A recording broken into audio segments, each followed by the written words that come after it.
महाराष्ट्रात पडणाऱ्या पावसामुळे पूर परिस्थिती निर्माण झालेली होती। मराठवाडा तसेच विदर्भामध्ये ही पूर परिस्थिती निर्माण झाल्यामुळे शेतीचे अफाट नुकसान झालेले होते आणि याचाच फटका भाजीपाल्यावरती देखील पडलेला आहे। भाज्यांचे दर वाढलेले आहेत, त्यामुळे नक्कीच सर्वसामान्यांच्या खिशाला मात्र कात्री बसणार आहे।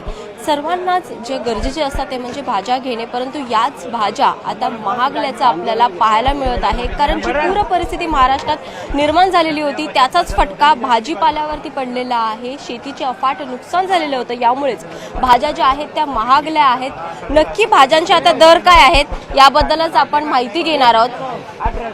दादा, भाज्यांचे दर काय आहेत? सध्या महागल्या आहेत का भाज्या? 180 रुपये किलो, सध्या वाटाणा 180 रुपये किलो, 200 रुपये किलो आहे। जेवढा 80 रुपये किलो, पापडी 70, 80, 90, 100। आता दुसरं काय सांगू आणखी? फरशी 60 रुपये, 50 रुपये। दर वाढल्यामुळे सर्वसामान्यांच्या खिशाला देखील कात्री बसणार आहे ना। दर वाढल्यानंतर सर्वसामान्य खिशाला कात्री बसणारच। भाज्या सगळे टाईट आहेत, खाणाऱ्याला परवडत नाही। दर जे वाढले आहेत त्यामुळे जे ग्राहक येतात तुमच्याकडे त्यांचे कमी झाले आहेत का ग्राहक येणारे? हा, कमी माल कमी घेण्यात झाले। लक्षात ठेवा, आवक आमची बुटाव कमी झालेलं नाही, पैसे आमचे पण होत नाही, त्यामुळे तुमचं देखील नुकसान होतं। भरपूर नुकसान होतं, पैसे आमचे होत नाही, मुद्दल होतं, आमचं खर्च निघत नाही।